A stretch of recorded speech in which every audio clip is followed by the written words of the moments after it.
विषय राज्यशास्त्र, पाठ क्रमांक 3, संघराज्य. 400 शब्दात उत्तर द्या. प्रश्न क्रमांक 2, केंद्र राज्य आर्थिक संबंधाचा सविस्तर आढावा घ्या. उत्तर: प्रास्ताविक. ज्याप्रमाणे भारतीय राज्यघटनेने केंद्र सरकार व राज्य सरकार यात वैधानिक व प्रशासकीय अधिकारांची विभागणी केली आहे, त्याचप्रमाणे आर्थिक अधिकारांचे देखील वाटप करण्यात आले आहे. भारतीय संविधानाच्या 12व्या आणि 13व्या भागात कलम 264 ते 307 मध्ये केंद्र राज्य आर्थिक व्यवहारासंबंधी तरतुदी करण्यात आलेल्या आहेत. सामान्यतः भारतीय संघराज्यात केंद्र सरकार व घटक राज्ये यांच्यात उत्पन्नाच्या बाबतीत कोणत्या आणि घटक राज्यांना सहाय्यक अनुदाने कशी दिली जातात यांचा अभ्यास करणे क्रमप्राप्त ठरते. केंद्र राज्य आर्थिक संबंध. केंद्र सरकार व घटक राज्य सरकार यातील आर्थिक संबंध घटनेत त्यासंबंधी केलेल्या तरतुदीच्या आधारे समजून घेता येईल ते पुढील प्रमाणे. 1. केंद्र सरकारच्या उत्पन्नाच्या बाबी. भारतीय संसदेला केंद्र सरकारच्या स्वाधीन असलेल्या महत्त्वपूर्ण बाबींसंबंधी कर लावण्याचे अधिकार देण्यात आलेले आहेत. आयात निर्यात कर, तंबाखूवरील कर, निगम कर, हवाई, नाविक, रेल्वे प्रवासी व माल वाहतुकीवरील कर, शेतीचे उत्पन्न वगळता इतर उत्पादनावर कर, औद्योगिक कंपन्यांच्या भांडवलावरील कर, शेतजमीन वगळता इतर मालमत्तेवरील कर, आमकरावरील अधिक कर, वायदे बाजारातील व्यवहारातील कर, वृत्तपत्रांच्या क्रय विक्रयावरील आणि जाहिरातीवरील कर, आंतरराज्यातील व्यापारावरील कर, तार, टेलिफोन, वायरलेस प्रसारण या संचार साधनांपासून मिळणारे उत्पन्न, हुंडी, चेक्स, प्रॉमिसरी नोट्सवरील मुद्रांक शुल्क इत्यादी या बाबी केंद्र सरकारच्या उत्पन्नाच्या बाबी आहेत. त्यावरील कर केंद्र सरकार लावते व त्यापासून मिळणारे उत्पन्न देखील केंद्र सरकारला मिळते. 2. घटक राज्यांच्या उत्पन्नाच्या बाबी. जमीन महसूल, शेतसारा, शेती उत्पन्नावरील कर, शेतजमिनीच्या मालमत्तेवरील वारसा कर, जमीन आणि इमारतीवरील कर, खाणकामासंबंधी हक्कावरील कर, अफू व मादक पदार्थांच्या उत्पादनावरील कर, करमणूक कर, जुगारावरील कर, यात्रा कर, पशुवरील कर, लॉटरीपासून मिळणारे उत्पन्न इत्यादी बाबींपासून राज्य सरकारला उत्पन्न मिळते. काही विषयाच्या बाबतीत केंद्र सरकार कर लावते, मात्र ते कर गोळा करण्याचे काम घटक राज्य सरकारला करावे लागते. उदाहरणार्थ स्टॅम्प ड्युटी, औषधे व प्रसाधने यावरील अबकारी कर इत्यादी केंद्रशासित प्रदेशात असे कर केंद्र सरकारच गोळा करते. 3. केंद्र व घटक राज्य यांच्यातील उत्पन्नाची वाटणी. भारतीय राज्यघटनेच्या 269व्या कलमानुसार काही कर लावण्याचा आणि गोळा करण्याचा अधिकार केंद्र सरकारचा असतो, मात्र या करापासून मिळणारे उत्पन्न घटक राज्यांना वाटून दिले जाते. यात पुढील बाबींचा समावेश होतो. 1. शेतजमिनी व्यतिरिक्त मालमत्तेवरील वारसा कर. 2. शेतजमिनी व्यतिरिक्त मालमत्तेवरील संपदा कर म्हणजेच इस्टेट ड्युटी. 3. रेल्वे, हवाई, नाविक मार्गाने नेल्या जाणाऱ्या मालावरील आणि उतारूवरील सीमा कर. 4. रेल्वे प्रवासी भाडे व वाहनावळी यावरील कर. 5. रोखे बाजार आणि वायदे बाजार यातील व्यवहारावरील मुद्रांक शुल्काशिवाय इतर कर. 6. वृत्तपत्रांची विक्री किंवा खरेदी यावरील आणि त्यामध्ये प्रसिद्ध झालेल्या जाहिरातीवरील कर. 7. आंतरराज्यीय व्यापारात समाविष्ट झालेल्या वृत्तपत्रांशिवाय वस्तूच्या खरेदी विक्रीवरील कर. 4. राज्य सरकारांना दिले जाणारे इतर उत्पन्न. संविधानाच्या 270व्या कलमानुसार शेतीच्या उत्पन्नाशिवाय इतर करांची आकारणी व वसुली भारत सरकार करील, परंतु या करापासून मिळणारे उत्पन्न केंद्र आणि घटक राज्य यांच्यात वाटले जाते. कोणत्या तत्वानुसार हे उत्पन्न वाटले जाते हे ठरवण्याचा अधिकार वित्त आयोगाला दिलेला आहे.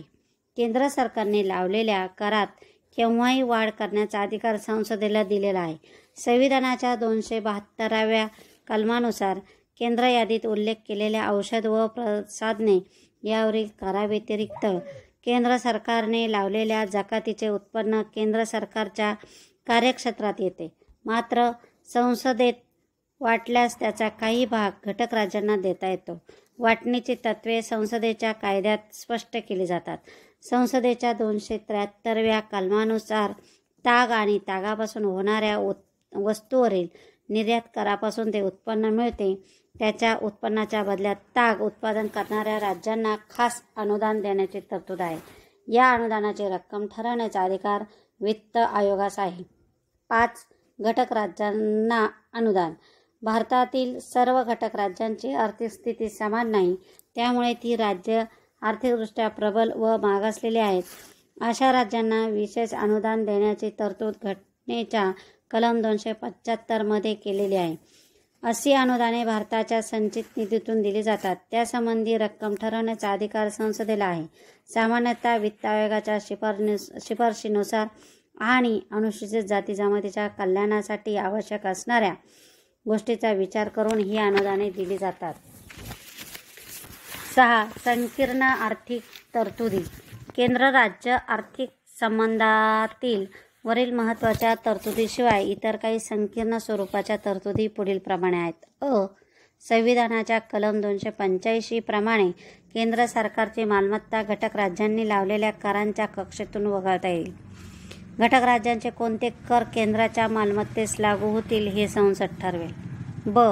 घटनेच्या कलम 286 नुसार आपल्या राज्याबाहेर किंवा देशाबाहेर होणाऱ्या खरेदी विक्री व्यवहारावर राज्य सरकारला कर लावता येणार नाही. कोणत्या बाबतीत असा कर लावता येईल हे संसद ठरवेल. भारत सरकारकडून जी वीज वापरली जाते त्यावर कर लावण्याचा अधिकार संसदेत आहे. तसेच आंतरजातीय नद्यांच्या पाणी वापरासंबंधी कोणत्याही घटक राज्याला संसदेच्या परवानगीशिवाय कर लावता येणार नाही. संविधानाच्या कलम 289 नुसार घटक राज्यांची मालमत्ता आणि प्राप्ती यांना केंद्र सरकारच्या कक्षेतून वगळण्यात येईल. केंद्र सरकारचे कोणते कर घटक राज्यांच्या मालमत्तेस लागू होतील हे संसद ठरवेल. भारताच्या संचित निधीच्या आधारावर केंद्र सरकारला आणि घटक राज्यांच्या संचित निधीच्या आधारावर घटक राज्य सरकारला कर्ज उभारणी करता येते. कलम 292 व 293. भारताच्या राज्यक्षेत्रात सर्वत्र व्यापार, वाणिज्य आणि व्यवहारासंबंधी यांचे स्वातंत्र्य राहील. सार्वजनिक हिताच्या रक्षणासाठी आवश्यकता वाटल्यास आंतरराज्यीय व्यापारावर बंधने लादण्याचा अधिकार संसदेला असेल. कलम 301 ते 304. 7. वित्त आयोग.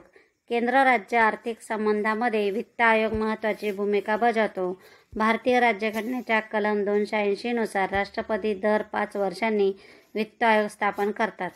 आयोगात 1 अध्यक्ष आणि 4 सदस्य असतात. सदस्यांची पात्रता संसदेने कायदा करून निश्चित केलेली आहे. 1 अध्यक्ष. सार्वजनिक क्षेत्रानुसार अनुभव आवश्यक. 2 सदस्यत्वासाठी पात्रता. उच्च न्यायालयाचा न्यायाधीश किंवा तशी पात्रता. शासनाचा वित्त व्यवहार आणि लेखासंबंधीचे ज्ञान. वित्तीय बाबी आणि प्रशासनाचा अनुभव. अर्थशास्त्रज्ञाचे ज्ञान.